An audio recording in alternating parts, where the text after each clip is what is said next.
Tati e Elas com Tatiele Melo.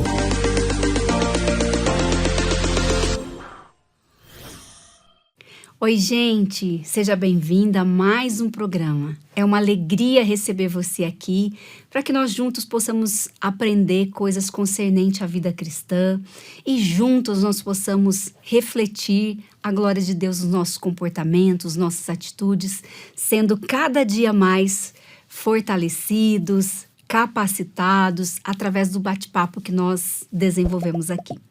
E hoje, gente, nós vamos falar sobre vulnerabilidade. Conhece esse tema? Nós vamos transitar em várias áreas que ele consegue atuar, que a gente consegue conversar sobre ele.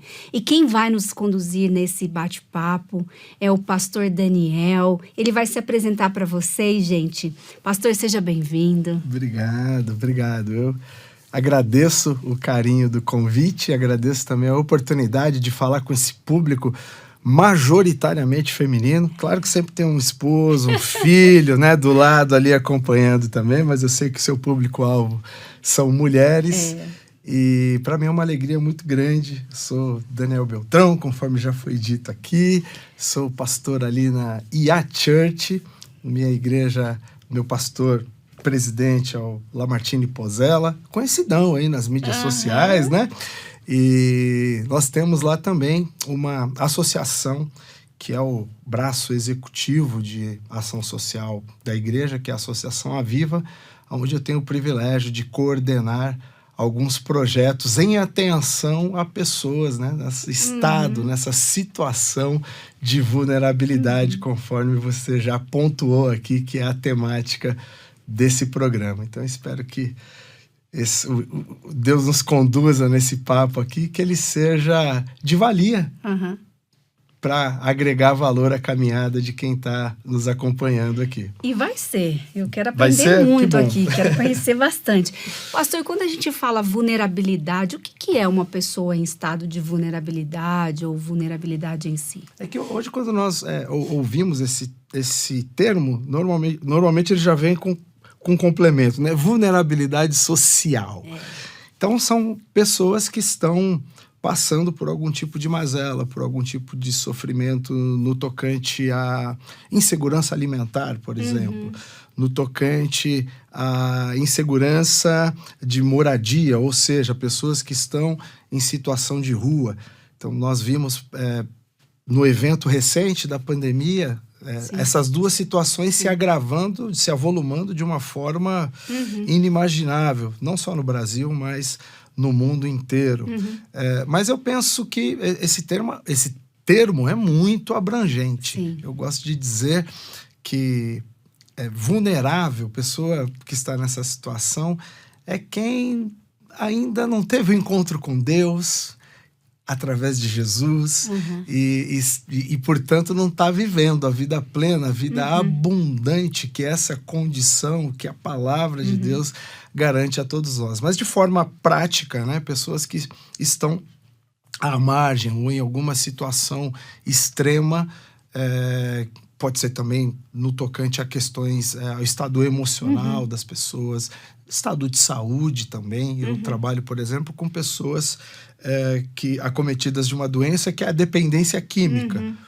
Então, em detrimento da situação social dessa pessoa, e ali é um ministério que acolhe pessoas que estão em situação de rua, literalmente, mas também gente que muito abastada, muito socialmente bem posicionada e que acabou, infelizmente, sendo acometido da dependência. E está tão vulnerável, e aí acaba sendo o que nós chamamos, né, de comorbidade. Tem gente que vai juntando várias vulnerabilidades, né? Mas olhando para a questão social, tanto o rico quanto o pobre que está acometido da dependência química, ele está, do ponto de vista da saúde, do ponto de vista emocional, do ponto de vista psicológico, no estado de vulnerabilidade. Sim. Seria uma fragilidade, né? Naquele momento ali, é isso, né? Perfeito. Pastor, e como você chegou? Como foi seu chamado para trabalhar com isso? Porque você trabalha em várias frentes, né? Você estava me falando aqui antes da gente gravar, dependência química, pessoal de rua, crianças, né? Como é que se deu esse seu chamado para você se envolver com essas ações? Olha, eu me vejo desde... Eu tenho um baita privilégio de ter nascido numa família em que desde criança eu fui criado, educado na igreja, né? A gente, normalmente, pessoas da minha condição falam, eu nasci na igreja. Não, eu nasci no hospital, mas eu tive o privilégio de crescer nesse espaço, já tendo o contato, né, com a igreja, com o trabalho voluntário, desde sempre. O meu avô era pastor Beltrão, inclusive, o meu tio também, portanto, sou a terceira geração de pastores da família. Então, estar envolvido, né, no ministério, estar envolvido em trabalhos voluntários na igreja, desde muito pequeno, eu cresci com essa realidade. Mas eu também cresci sempre em bairros periféricos. Então, quando eu era muito pequeno, morava na Zona Norte de São Paulo, ali na Vila Nova Cachoeirinha. Depois eu fui para o Extremo Oeste, lá no Jardim Educandário. Então, eu sempre tive muito contato com pessoas em situação de vulnerabilidade social, com pessoas que muitas vezes não tinham nenhuma perspectiva mesmo, sabe, de futuro, de almejar uma carreira, uma profissão. E esse contato... Eu nunca morei numa favela, hoje comunidade, mas sempre frequentei esse espaço porque eu tinha amigos que moravam ali e tal. Então, isso, para mim, sempre foi uma realidade. Então, incidir sobre essas causas, né, de proporcionar a oportunidade para que as pessoas ascendam, para que as pessoas pudessem sonhar, estudar, ter uma profissão, uma faculdade. Isso foi algo que sempre me inquietou. E desde muito jovem mesmo. Eu lembro que eu morava no Jardim Educandário, e isso também é uma coisa minha. Eu sempre participei dos movimentos, das articulações e tal. Eu já estava formando ali o Grêmio Estudantil na escola, e nós levamos ali a União Brasileira dos Estudantes para poder fazer palestras, feira de profissões e fazer testes vocacionais. E teve nessa ocasião algo que me chamou muita atenção, que foi quando os jovens ali eram perguntados sobre quais profissões eles sonhavam, né, pro futuro. O que você quer ser quando você tiver a oportunidade de se tornar um profissional e, portanto, alguém que se posicione, né, na nossa sociedade. E o retorno foi o seguinte: não adianta eu sonhar com isso. Porque eu não vou ter a capacidade de entrar numa universidade pública e não vou ter dinheiro para pagar uma universidade particular. Aquilo me chocou muito, porque eram pessoas que viviam no mesmo tempo e espaço que eu. E eu sonhava. Eu almejava uma profissão, eu tinha também exemplos do meu lado, apesar de morar nesse lugar. Eu tinha um tio, um avô pastor, uma tia que tinha se formado, uma mãe que... Minha mãe, ela foi mãe muito nova, então ela foi estudando junto conosco, inclusive. Teve um tempo que eu estudei junto com a minha mãe, mas ela sempre estava incentivando, sempre... literalmente puxando para cima. Então eu tinha referências e estímulo, coisas que muitos daqueles jovens não tinham. E não a partir dali apenas, mas esse foi um dos eventos que marcaram a minha vida e que foram fundamentais para que eu me engajasse a essas frentes, a essas causas, né? Então, você me perguntar, por que você hoje trabalha com essa população, com essas pessoas que estão acometidas, a questão da dependência química, a codependência, que alcança os parentes, né, das pessoas que estão acometidas da dependência química. Nós, como família, vivemos essa questão, né?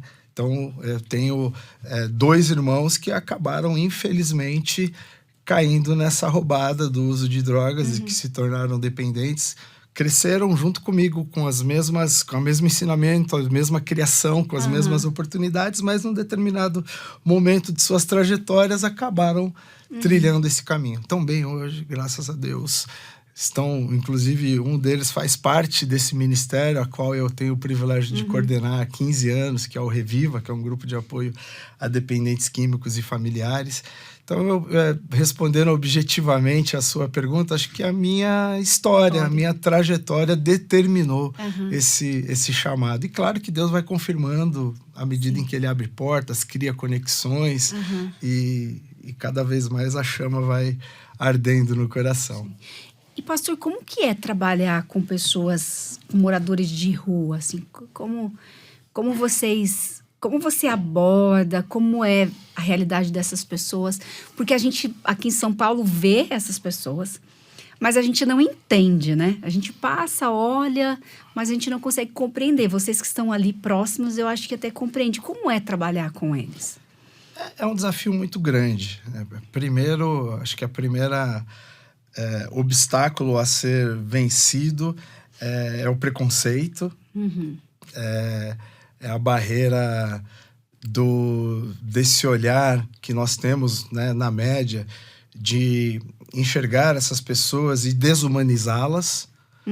Então, normalmente, ao olhar, né, as pessoas nessa condição, claro que a gente, sobretudo quem é cristão, quem, né, tem a questão da compaixão, do amor como um cerne na sua vida, as pessoas têm ainda um olhar de pontualmente estender a mão, mas na média essas pessoas são vistas apenas como um problema, como alguém que está ali poluindo a paisagem, como alguém ali que está atrapalhando a minha passagem, como alguém que potencialmente pode me abordar e me assaltar ou simplesmente criar um infortúnio para mim. Então, quebrar esse preconceito é o primeiro passo. E aí a gente tem que usar o exemplo do mestre, que encarnou, né, se colocou, né, na mesma condição que nós, e que em todas as situações, em todas as interações que ele teve com vulneráveis, ele esteve com a pessoa, de fato, sentado, sentindo a dor, interagindo no mesmo espaço, conversando e entendendo qual era a condição dela. Então, eu acho que essa é a primeira barreira a ser vencida. E segundo, a gente tem que ter a compreensão que é um problema muito complexo, é multifatorial. Sim. Então, muitas vezes a gente vê até os governos e ações pontuais querendo simplificar, né, o problema. E aí, quando você simplifica o problema, você também acaba apresentando soluções simplistas. Sim. É só problema de moradia. Sim. É só problema de empregabilidade. É só um problema de drogadição. É só portanto, de saúde. É só um problema de educação. Não, é tudo isso junto. Então, isso também traz uma complexidade na solução, porque quando a gente vai olhar como governo, não há diálogo entre as pastas, entre as frentes. Sim. Então, muitas vezes nós até, como terceiro setor, como sociedade civil, como igreja, acabamos provocando essas interações, e isso é muito bacana. Sim. Isso é um papel que a igreja pode cumprir de uma forma mais intencional, inclusive. E quando você senta com essas pessoas para entender as suas causas, para entender as suas dores, muitas vezes a gente chega a uma conclusão que é dura, que é um problema que levou muito tempo para chegar no ponto em que está e que vai levar algum tempo também para ser solucionado. Sim. Então não adianta a gente tentar ter a expectativa de que uma medida, de que ou até mesmo um pequeno pacote de medidas ali vai fazer com que 6 meses isso seja dirimido, de que 1 ano. E a gente acaba não tendo nenhum projeto, né, que de fato seja permanente ou perene por conta dessa lógica, inclusive, que é o poder público, né? Que em 4 anos eu tenho que fazer alguma coisa que chame a atenção. Então, se eu tenho alguma coisa que eu puxa, não vai dar para resolver nesse período, às vezes ele é meio deixado de lado, a gente dá uma maquiada ali de um jeito que, né, de alguma forma não incomode tanto a população e a coisa vai se arrastando. Então, é uma questão que a gente tem que entender o grau de complexidade, incidir respeitando a individualidade das pessoas que estão ali. Cada um tem uma causa, cada um está numa condição, cada um tem uma expectativa, uma cosmovisão e que foi e muitas vezes, né, foi perdida e que precisa ser resgatada e que, portanto, eu penso que nós como igreja, na interação, eu acho que a gente tem um passinho à frente, sabe, do poder público? Sim. Do agente que é técnico, tal, maravilha, precisamos disso também, mas quando eu estou na rua, eu vejo muito mais missionários, muito mais, enfim, cada denominação aí dá um nome, obreiro, pastor, seja lá o que for, sentando ali no chão, conversando com as pessoas, ouvindo qual é a sua condição, o porquê ela chegou até ali e buscando construir uma saída do que propriamente o poder público e esses agentes. Aqui eu não estou fazendo uma crítica pela crítica, eu reconheço o papel e a importância do poder público nesses espaços e a gente procura, inclusive, sempre agir em conjunto, formando, engrossando a rede socioassistencial, mas a gente tem algo a nosso favor que realmente desequilibra, que é a presença de Deus, né, sendo manifesta ali através das nossas vidas. E você falou da complexidade também, né? Então a gente entende que é uma solução que precisa ser construída a longo prazo, né, pastor? Agora, pastor, se você disse para nós que sabe que é uma situação complexa e que muitas vezes não vai resolver o problema da pessoa, quando você vai para a rua, quando você vai fazer um trabalho, você vai pensando o quê? Eu vou sempre pensando em resolver o problema todo e que não haja mais nenhuma pessoa na rua. E eu tô falando, outro dia eu fui uma pessoa, inclusive da iniciativa privada, que sustenta o nosso trabalho ali, que se chama conversadoria. Então é um espaço, um centrinho de convivência ali, onde essas pessoas recebem uma refeição, o café da manhã, também nós, né, na medida do possível, as acolhemos. Se ela quer uma internação para tratamento da dependência química, o restabelecimento do vínculo familiar, fazemos contato com a família, trazemos a família, enfim, né, é feito toda essa construção de acordo com que o indivíduo vá permitindo e topando essa caminhada. Mas aí, numa reunião ali, com agentes públicos e com uma pessoa dessa empresa, eu coloquei algumas propostas ali e que eu usei o termo, eu gostaria de escalar isso, né, para que alcançasse todo o nosso público. Ela perguntou, tá, mas o que é a sua noção de escala, né?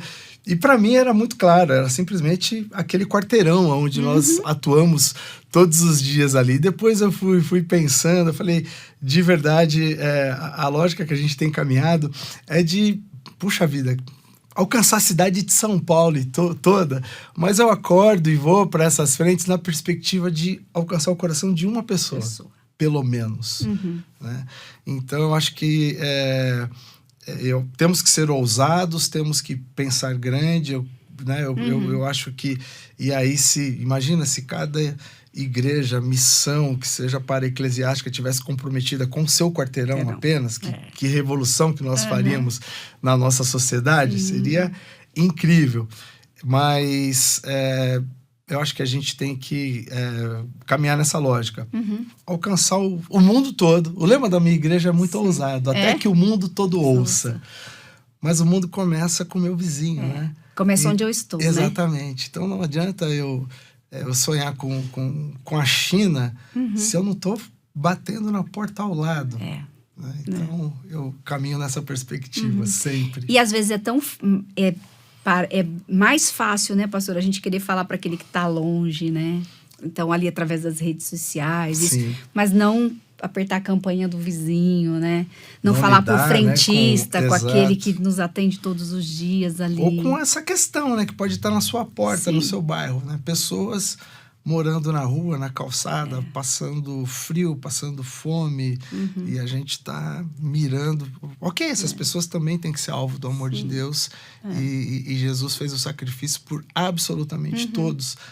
Mas se eu tô aqui, há um propósito nisso, há uma razão para eu estar estabelecido nesse lugar.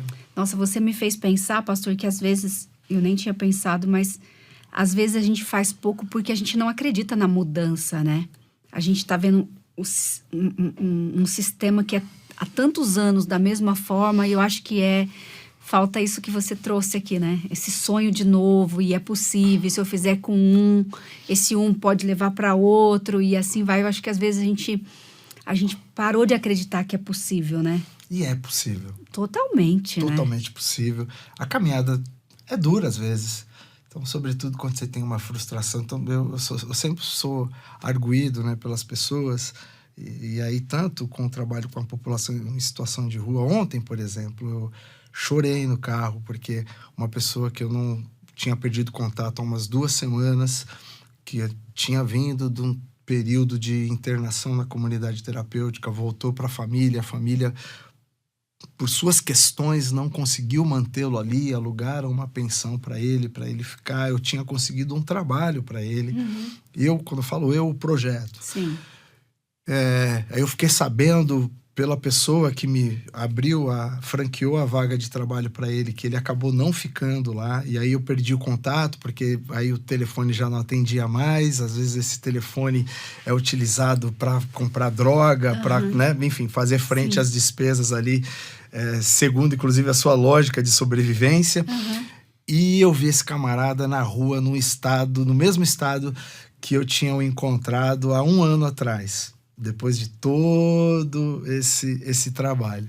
Falei, puxa vida. Então, a todo momento a gente está lidando com frustração também. Mas tem, graças a Deus, e esse caso vai ser mais um caso que nós vamos lá de novo, vamos recomeçar esse processo e vai dar tudo certo em nome de Jesus. Muita gente que a gente olha, né, que já está do nosso lado, caminhando junto, trabalhando, para poder nos animar e olhar para trás e falar, uau, se deu certo com essa pessoa, pode dar com qualquer uma, e a gente tem que continuar tentando. Sim. Olhando inclusive para nós, né? Que paciência, que amor que Deus tem por mim. Ele não desiste de mim, então eu não tô nessa condição de extrema vulnerabilidade, mas sou tão pecador quanto. Eu erro todos os dias, e todos os dias eu peço perdão e sou perdoado. Então eu não posso desistir de quem Deus tem me dado o privilégio, a oportunidade de ser a expressão do amor dele na vida dessa pessoa. Sim. Pastor, eu sei que os motivos são diversos, né? Mas como o senhor tem essa experiência, essa vivência, se a gente pudesse enumerar umas 2 causas que faz com que as pessoas vão viver na rua, o que é, pastor? O que leva uma pessoa a morar na rua? Traumas emocionais, dos mais variados possíveis. E aí, quando eu olho principalmente para o público masculino, questões ligadas ao matrimônio. Estava até conversando com a minha equipe na semana passada sobre isso. É impressionante que, principalmente, né, o homem, né, ele trai, a gente sabe, né, toda essa construção social em torno, né, para o homem, sobretudo fora do contexto, né, de igreja, quando é normal, né? Uma coisa culturalmente normal e socialmente aceitável. Mas quando ele é traído, é um desastre. Então, assim, a quantidade de homens, né, que dentro do matrimônio foram traídos, né, tiveram alguma questão ali no relacionamento, que acabam por conta desse trauma, dessa frustração indo para a rua, é muito grande. A questão também da dependência química. E aí, sobretudo, quando a pessoa está acometida do vício, da dependência no crack. Então, enquanto a pessoa ainda é só um alcoolista, ou até mesmo o usuário de maconha, ou a cocaína, que o crack é cocaína também, mas a forma do uso do crack é muito sui generis, é muito peculiar, né? Sim. A pessoa, quando cai nessa dependência, o crack, a forma de usar o crack é uma pedra, né, atrás da outra. Ela, por conta disso, acaba buscando o isolamento para fazer o uso.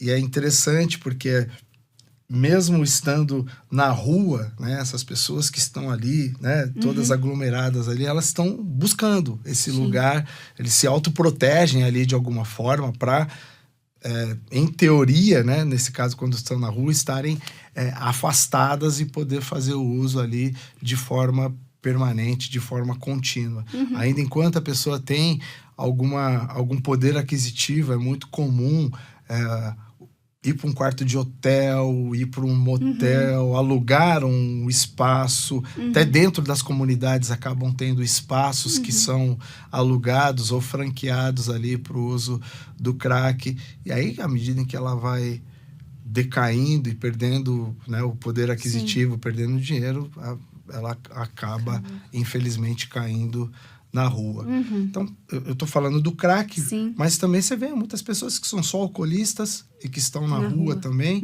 E porque, vamos lá, né? Tem a questão dela se auto-isolar, mas também acaba acontecendo o isolamento por parte das pessoas que estão no seu entorno. Não é fácil lidar com essa realidade. Sim, imagino.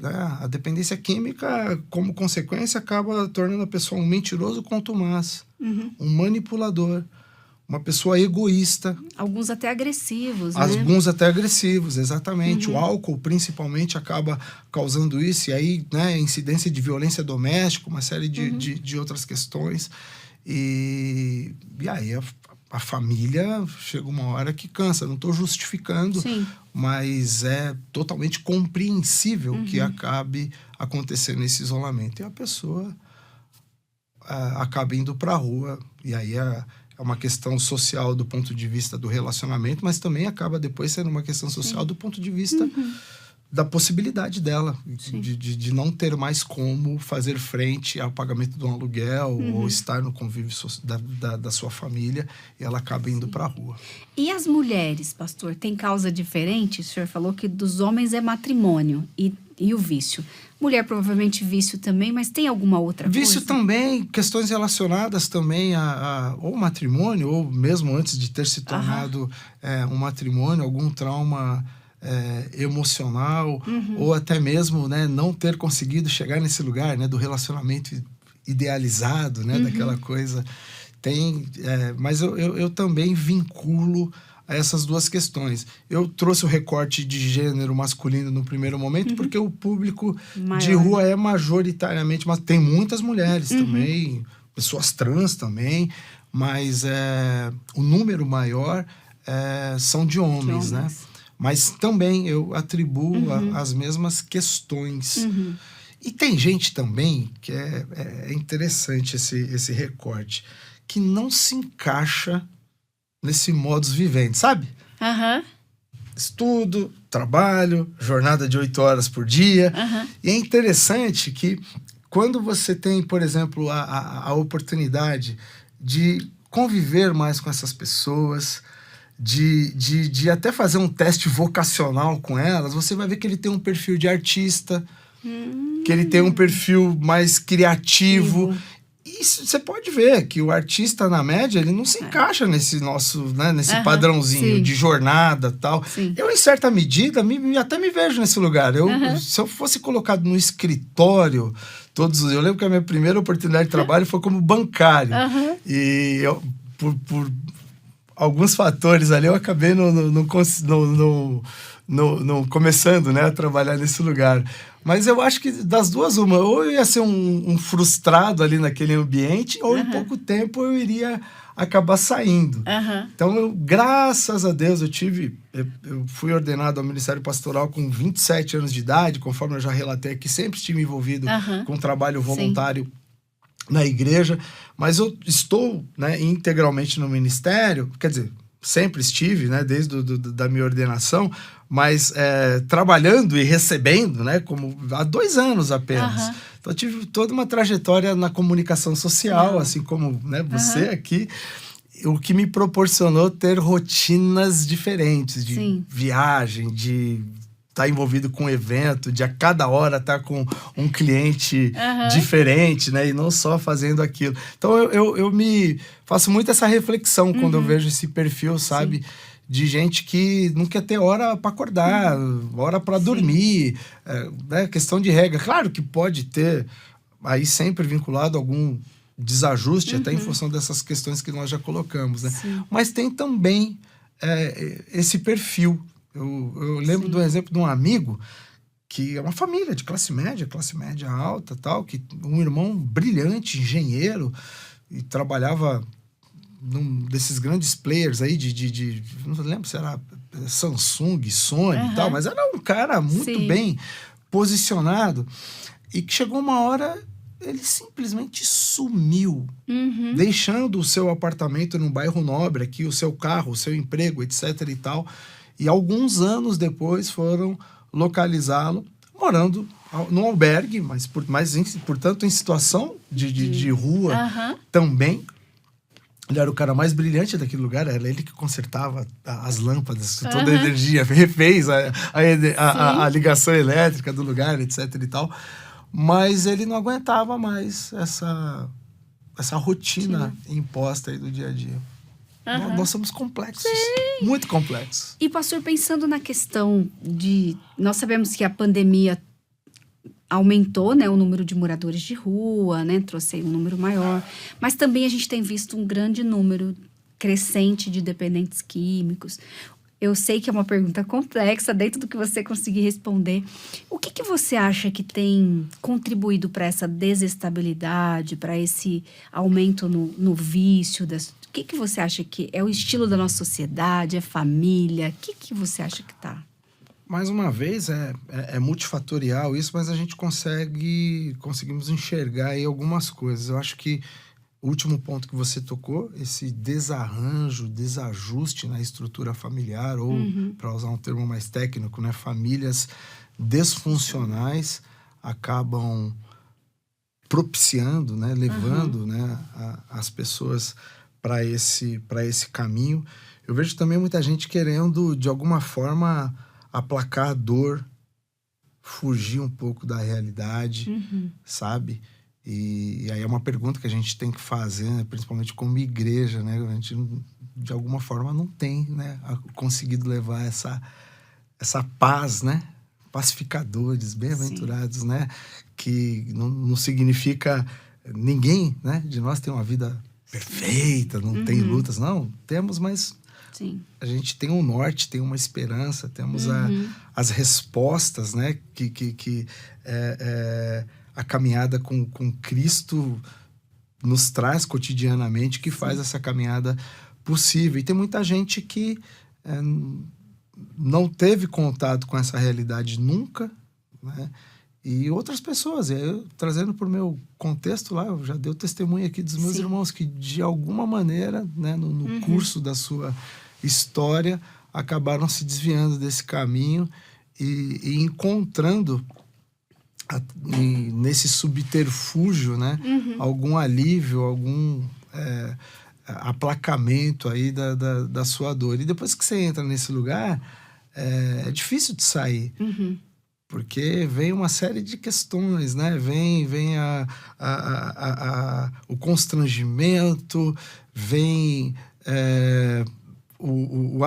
a aceitação de que você está num caminho errado, de que você precisa de ajuda, sair desse lugar de isolamento, pedir ajuda para quem está do seu entorno. E aí você tem que abrir do orgulho, da vaidade, abrir mão, né, do orgulho, da vaidade, do ego. E é difícil. Então,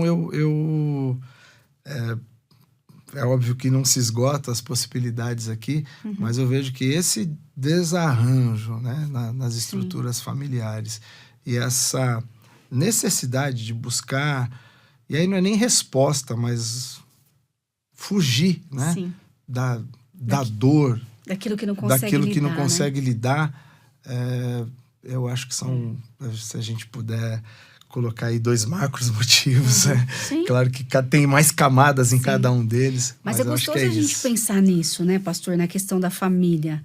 Porque você tem uma família, eu tenho uma família, e como comunidade, né, como igreja, a gente é uma família, né?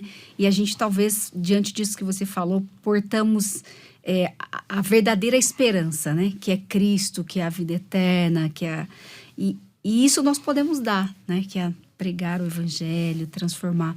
E na sua caminhada, você tem alguma história, pastor, de recuperação, de alguém que aceitou ajuda e venceu essa dependência química ou saiu das ruas para dividir com a gente? Algumas.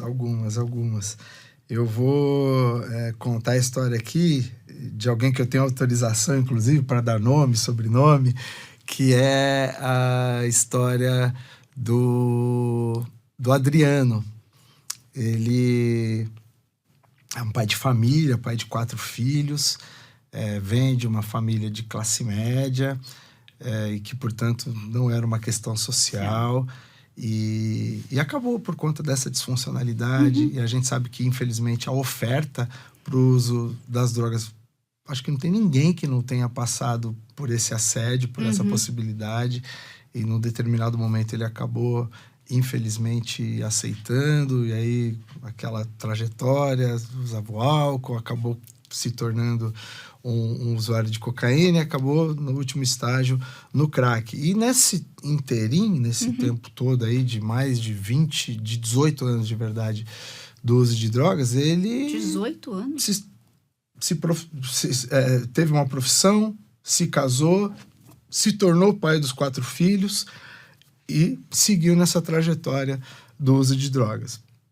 A definição dessa doença é que ela é progressiva, incurável e fatal. Então, ele estava numa progressão horrorosa e num determinado momento em que a esposa já tinha aberto mão, né, da vida dele, os filhos totalmente desacreditados também, ele finalmente aceitou a ajuda. Tinha tido alguns altos e baixos, eu já tinha o encaminhado por umas 2 vezes, pelo menos, e aí teve a derradeira, uma situação que ele ficou 3 dias dentro de um quarto de hotel, fazendo uso de droga. Ele ligou pedindo ajuda, fomos lá, o resgatamos, levamos ele para internação, foram 9 meses de internação, depois acabou ficando um pouco mais, ficou 1 ano inteiro, saiu de lá. A esposa ainda não estabeleceu o vínculo com ele direto. Foram 3 anos depois que ele saiu da internação de acompanhar tanto ela como ele para que eles se reatassem. E hoje já está indo para, acho que já vai fazer 8 anos que, graças a Deus, ele está abstêmio e, mais do que isso, está junto com a gente ali, resgatando a vida de outras pessoas. Hoje a família é uma família muito linda, né? A família Gambalha, a Andréia e o Adriano. Eles são sócios, inclusive, tem um buffet. Então, para além da sociedade do matrimônio, eles também têm um contrato comercial ali e estão indo super bem, graças a Deus.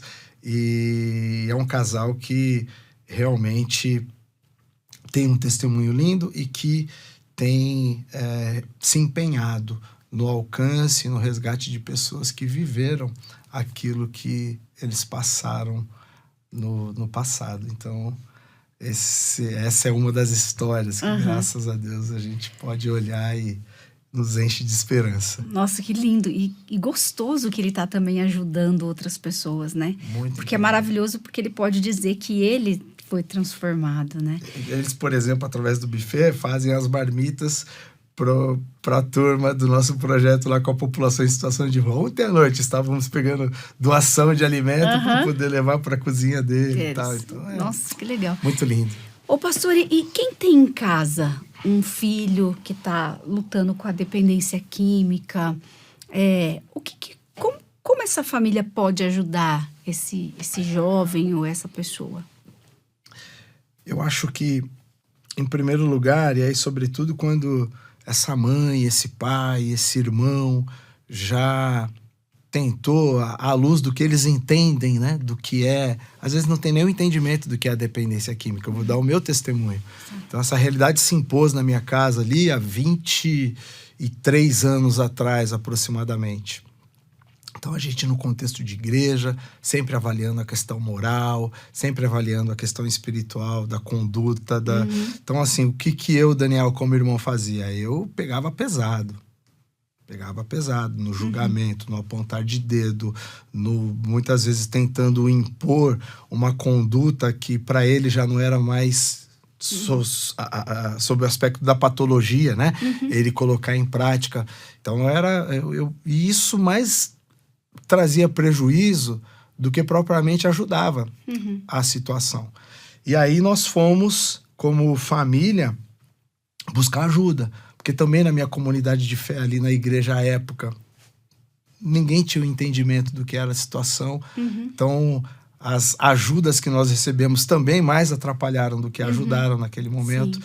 E nos deram a orientação de buscar um ministério de uma igreja que estava começando em São Paulo ainda, que se chama Bola de Neve, que é uma igreja que tem, né, inúmeras igrejas hoje, não só no Brasil, mas em outros lugares, em outros países também, e que tem um ministério ali chamado Nova Vida. Sim. Eu acho que nós somos o primeiro grupo de codependentes. A igreja ficava ainda ali na Marco Aurélio, e esse ministério estava se estruturando ainda. E foi, para mim, libertador participar daquela reunião. Primeiro porque eram pessoas que tinham autoridade e identidade com o tema, porque todos tinham passado por isso. Segundo, porque eu não encontrei julgamento naquele lugar. E isso no nosso meio, infelizmente, nós temos que dar o braço a torcer. Nós somos implacáveis, muitas vezes. Somos. Muito, né? E terceiro, porque eu pude ter o contato com a verdade, né? A Bíblia diz, né? O João 8,32, conhecereis a verdade vos libertará. Então, a Bíblia é a verdade, né? Sim. Inerrante, inexorável, né? Inegociável nos seus princípios e valores, mas toda a verdade liberta. E ali eu pude entender que eu estava também acometido de algo que era a codependência, que o meu irmão tinha não era só falta de caráter, sem vergonhice, era uma doença que o atingia na sua tricotomia, e que, né, portanto, eu tinha que ter abordagens e interações com ele mais assertivas e inteligentes do que as abordagens e interações que eu estava tendo. E foi muito importante. É que eu participei na minha proatividade, eu já queria na hora. Vamos montar um trem desse na nossa igreja também e tal. Eu não estava no ministério que eu estou hoje, não foi nesse time que eu achava que tinha que ser, mas anos depois nós começamos o trabalho na Palavra Viva, à época, hoje é a Church, e já tem 15 anos que ele existe. Então, se eu puder dar alguma orientação para a família, uma família que tem um ente nessa condição, primeiro procure ajuda para você. Tá. Para que você tenha algo... Pro familiar. Exatamente. Né? Sabe? Para que você possa entender o que é a dependência química, entender o que é a codependência, para que você também possa se fortalecer na sua tricotomia para poder encarar essa realidade. E o que é codependência, pastor? A codependência é tricotomia, né? Nós somos seres, né, formados de corpo, alma e espírito. E essa doença atinge a doença na sua... Exatamente, nos seus 3 níveis. E a codependência, ela é um transtorno, né? Que quem está convivendo com o dependente químico, ela ainda não é considerada uma doença, mas está se caminhando para se ter essa CID também, né? Mas quem está no entorno do dependente químico acaba entrando numa dinâmica que a sua vida passa a ser em função dessa pessoa. Tá. E é muito louco isso, porque imagina o dependente vive em função do uso da substância. E você em função dele. E você em função dele. E às vezes o familiar não percebe, né, pastor? Não, claro que não. A primeira vez que me falaram que eu era um codependente, eu quis. Inclusive, para mim foi uma ofensa. Como assim? Eu vim aqui buscar ajuda pro meu irmão. Eu sou bom, eu sou perfeito, eu tô legal. Então foi algo que me confrontou também. Sim. E como se dava a sua codependência? Só pra gente entender na prática como isso Eu, funciona. no meu caso, eu sou um irmão, né? Então, eu entendo que eu andava muito mais em função da busca de algum alívio e bem-estar da minha mãe, que era quem queria controlar. Então, o codependente quer controlar, ele quer, em alguma medida, quando o seu ente está em casa, né, ele o trata como um rei, né, naquele momento, em detrimento de todos os erros, de tudo que ele cometeu. Então, até para quem tem mais de um filho, isso pode normalmente traz algum tipo de problema ali no convívio familiar. Porque aquele filho que não é o dependente também olha o seu pai e sua mãe dando mais atenção para aquele que supostamente é o problema da casa e fala, pô, tô aqui, eu faço tudo certo, eu estudo, eu trabalho, eu, né, tô caminhando como a cartilha manda e não tenho essa atenção toda em casa. Então eu era essa pessoa. Não me identifico tendo nenhum tipo de cobrança nesse sentido dos meus pais, mas tudo isso trouxe disfuncionalidade. Tudo isso trouxe uma dinâmica para casa ali horrorosa. Sim. Tava toda a casa vivendo em torno deste problema.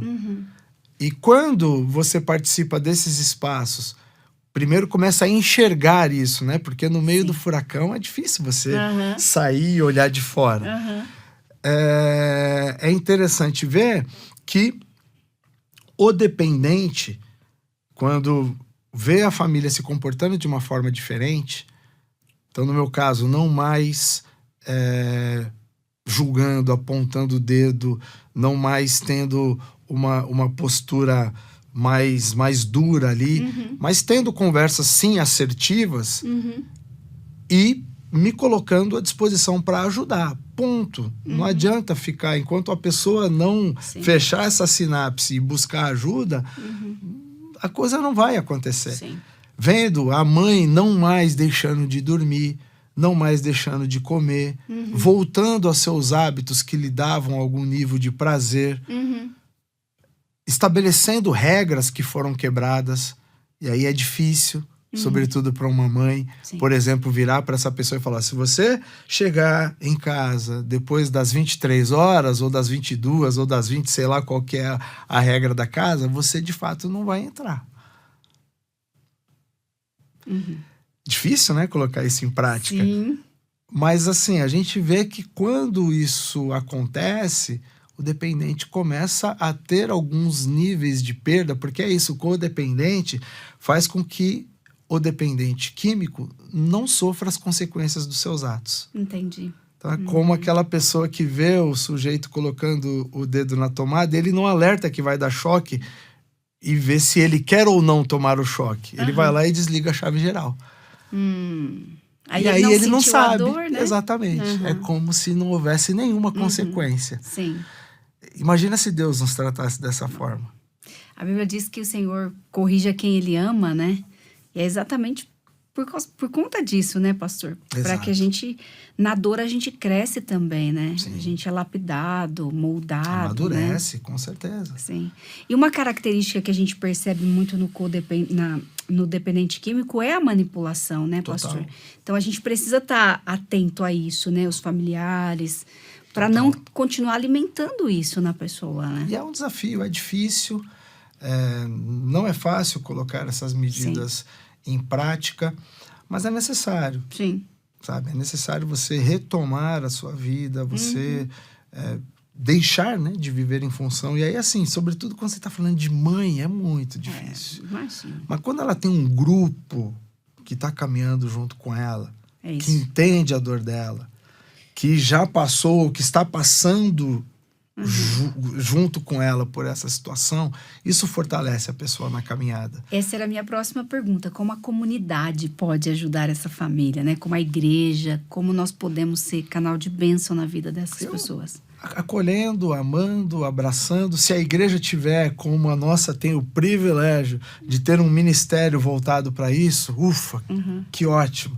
Se não tiver, vai entender um pouco sobre a causa antes de ficar apontando o dedo ou espiritualizando, né? A gente também tem mania, né, de demonizar, né, todas as questões, então tem que tomar cuidado com isso.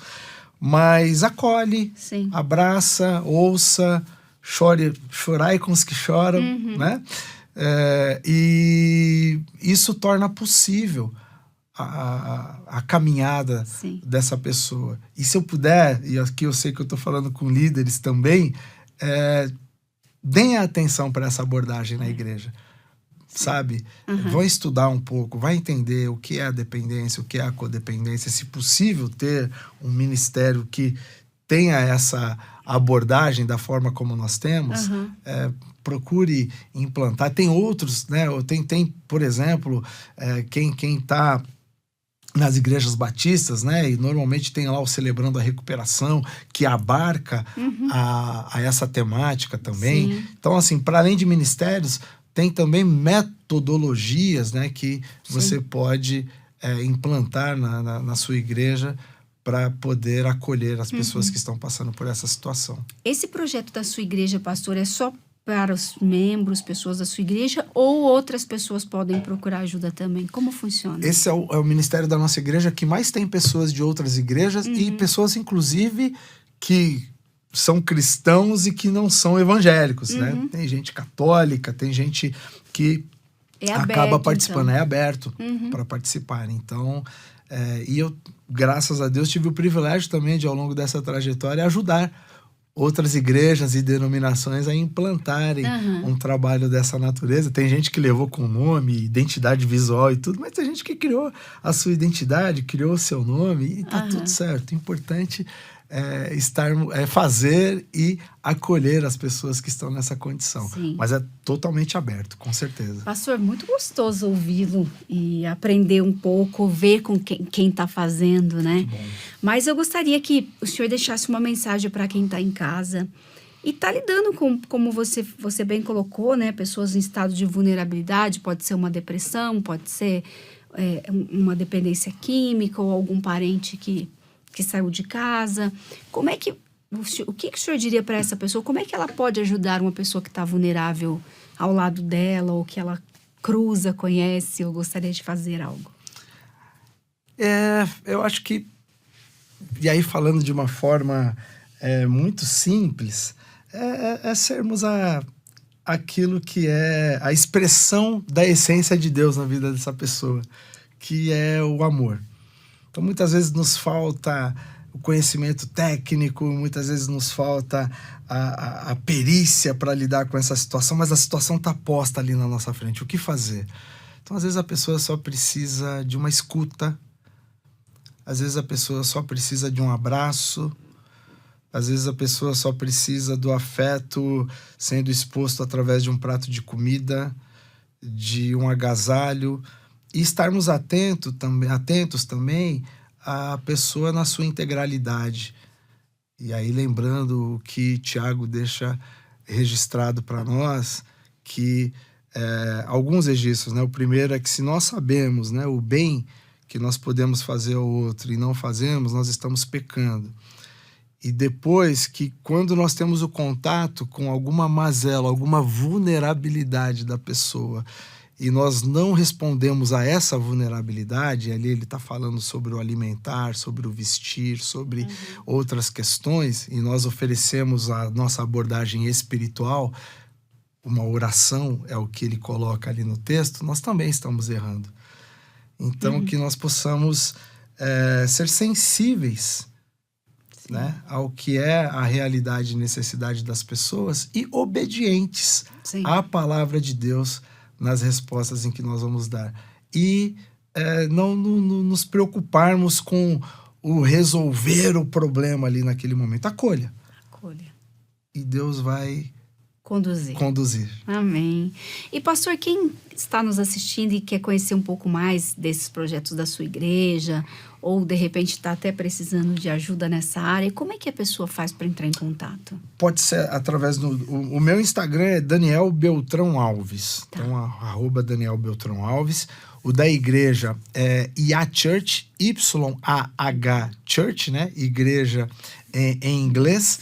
E a Associação Aviva é associação underline Aviva. Tá. Então, nesses 3 links, Encontra. com certeza você vai nos encontrar.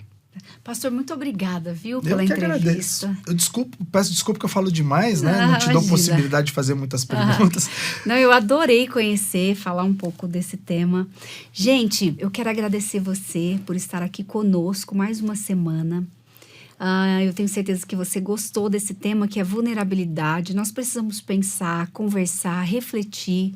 Nós temos ao nosso lado sempre uma pessoa que Deus coloca perto de nós para que nós sejamos canal de bênção na vida deles. Então, hoje você pode ser esse canal de bênção. Faça a sua listinha aí de quem você pode acolher, mandar uma mensagem, fazer um bolo e levar. Nós podemos fazer isso com pequenas atitudes. Agradeço a sua audiência e espero você aqui na próxima semana, terça, 10 da manhã. Deus abençoe. Tati e Elas. Apresentação: Tatiele Melo. Produção: Arthur Mendes. Direção-geral: Marcelo Valim. Gravado no estúdio Comev. Um programa Telmídia. www.telmedia.com